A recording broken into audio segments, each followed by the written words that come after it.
نحمد و نصلی علی رسولہ الکریم. Viewers from mine of knowledge, السلام علیکم. انجینئر محمد علی مرزا نے خود ہی اعتراف کیا ہے کہ وہ دین میں نئی نئی باتوں کو متعارف کروانے والا بدعتی ہے. مرزا صاحب نے یہ بھی کئی بار تسلیم کیا ہے کہ وہ عالم بھی نہیں ہے. آئیے ان کے یہ اعترافات انہی کی زبانی سنتے ہیں. بڑے خوش ہوئے کہ کوئی نئی گل پتہ لگی ہے. عجیب سی بات نقوی صاحب، اتنے جناب ہر گل ہی نئی ہے انشاءاللہ.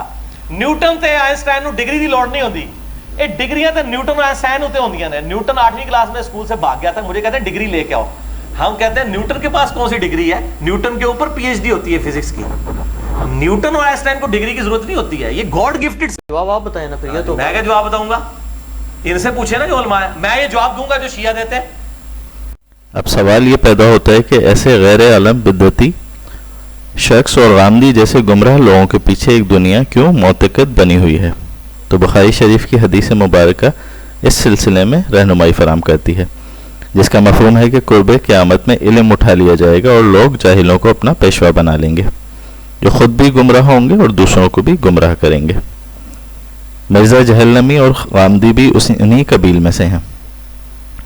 مرزا جہلمی سلفی عقائد سے متاثر ہے. یہ غیر مقلد اور تقلید کے نام پہ اماموں، محدثین اور سلف صالحین پہ طعن و تشنیع کرتا ہے. سلف صالحین پہ لعن طعن کرنے والوں کے بارے میں بھی حدیث رہنمائی کرتی ہے. ترمذی شریف کی حدیث مبارکہ میں رسول اللہ صلی اللہ علیہ وآلہ وسلم نے اس کو قیامت کی علامت قرار دیا ہے کہ اس امت کے لوگ پچھلے اسلاف کو لعن طعن کریں گے.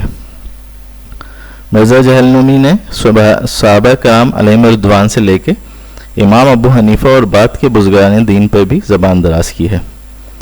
فقہی اختلاف جو انسانی عقل کی کم بینی کی وجہ سے لازم ہے، اس نے انہیں ہوا دے کے قرآن و سنت کے بارے میں بجائے اچھا تاثر پیش کرنے کے لیے ایک برا تاثر پیش کیا ہے. خود کو نیوٹن اور آئنسٹائن اور افلاطون سمجھنے والے مرزا جہلمی جاہلانہ خبث باطن کے ساتھ کبھی ان مسائل پہ صحابہ علیہم رضوان پر بے ادب زبان گستاخی دراز کرتا نظر آتا ہے جہاں بڑے بڑے اماموں نے سکوت اختیار کیا تھا.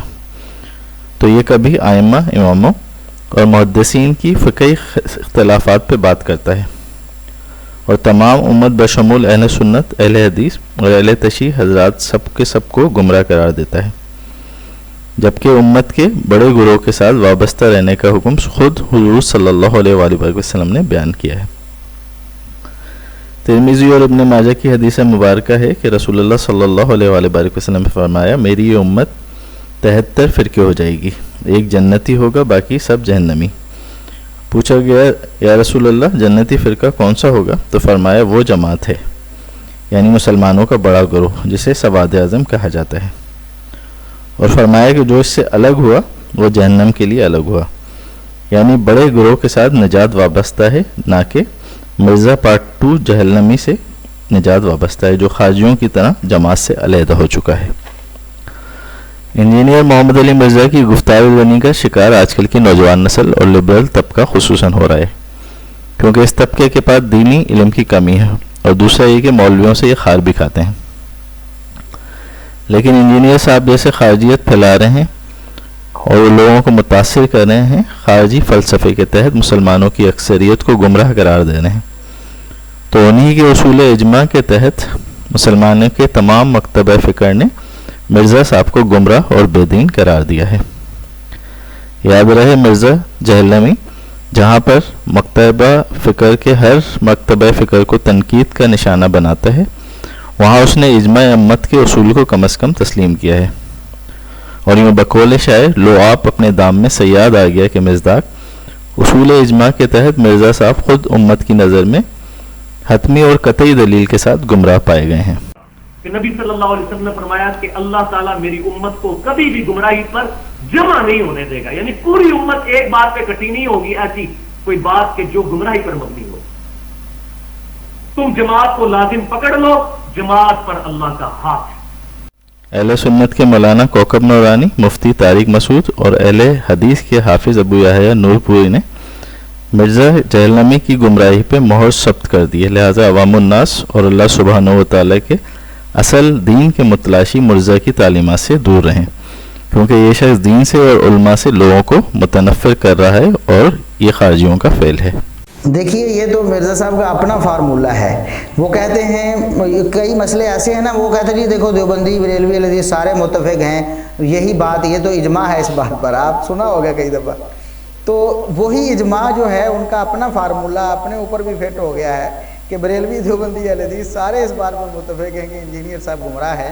انجینئر محمد علی مرزا اگر وہ بھی میری آواز سن رہے ہیں یا جو لوگ ان کے قریب ہیں، ان کو علماء اہل سنت نے جواب دیے بھی ہیں اور یہ بھی کہا ہے کہ سامنے آئیں. وہ کسی کے سامنے نہیں آتے، کسی سے آ کر سامنے بات نہیں کرتے کہ جانا جائے کہ ان کی قابلیت کیا ہے، کیونکہ مکالمہ، مباحثہ، مناظرہ اس کے کچھ اصول ہوتے ہیں. وہ نہیں بیٹھے، ان کو پتا تھا کہ میں بیٹھ جاتا تو ان کے حوالوں کی حقیقت لوگوں کے سامنے آتی. بس وہ چند عبارتوں پر اکتفا کر کے اتنے بڑے بڑے دعوے کر دیے تھے کہ اب محترم کے لیے واپسی کا راستہ میں سمجھتا ہوں اب بچا نہیں. اس پہ شاعر نے کہا ہے کہ ہم کو دیکھ کے شرماؤ تو شرمانے کی داد بھی دیں، آئینے میں دیکھ کے خود کو شرمانے سے کیا ہوگا. تو ان کا محترم کا جو حساب ہے نا، اپنے ہی مطلب کے لوگ سامنے بٹھائے ہوئے ہیں، سوالات بھی اپنے مطلب ہیں. اگر یہ صاحب اتنے ہی افلاطون اور آئنسٹائن تھے تو مفتی طارق مسعود کو چیلنج کر کے جہلم سے نہیں بھاگتے. جب مفتی صاحب 3 دن تک ان کے چیلنج کے جواب میں جہلم میں ان کا انتظار کرتے رہے اور یہ صاحب چیلنج کر کے غائب ہو گئے، کیونکہ ان کے پاس گمراہ عقائد کے دلائل نہیں. اور یاد رکھیں جس طرح کے دلائل سے لوگ مرعوب ہو رہے ہیں ان کے دلائل سے، ایسے دلائل تو خوارج کے پاس بھی تھے، جن کی وجہ سے وہ لوگوں کو، ایک بڑے گروہ کو حضرت مولا علی کرم اللہ وجہ الکریم جیسے علم کے دروازے کے خلاف صف آرا کرنے پر بھی آمادہ کر گئے تھے. اس نور ہدایت سے جہاں سے آفاق میں علم تقسیم ہوتا ہے، یعنی حضرت علی کے خلاف کر دیا تھا انہوں نے لوگوں کو.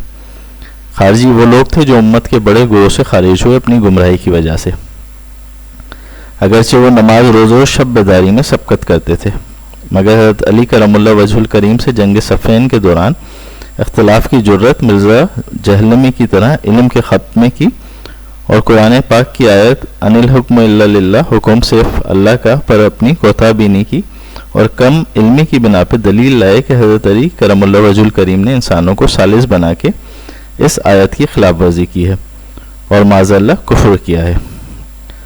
حضرت علی کرم اللہ وجہ الکریم سے جب خوارج کے استدلال کے بارے میں دریافت کیا گیا تو آپ نے فرمایا قرآن تو برحق ہے، مگر اس آیت سے جو ارادہ اور مطلب لیا گیا ہے وہ باطل ہے. مرزا جہلمی بھی علم کے تکبر میں حد سے تجاوز کر چکا ہے اور صحابہ علیہم رضوان سے لے کے اماموں اور مجتہدین کو بھی اس نے اپنے علم کی لپیٹ میں لینے کی کوشش کی ہے. اس کی نظر میں دین کو صرف اس نے صحیح سمجھا ہے، باقی سب لوگ غلط ہیں. یہی خوارج کی سوچ اور عقیدہ تھا، اور حضور صلی اللہ علیہ وآلہ وسلم نے خوارج کے بارے میں فرمایا تھا خوارج جہنم کے کتے ہیں. اللہ سبحانہ و تعالی ہم سب کو دین کا صحیح فہم عطا فرمائے اور ہدایت کی طرف ہماری رہنمائی فرمائے اور انعام یافتہ لوگوں میں ہمیں شامل فرما لے. اللہم آمین.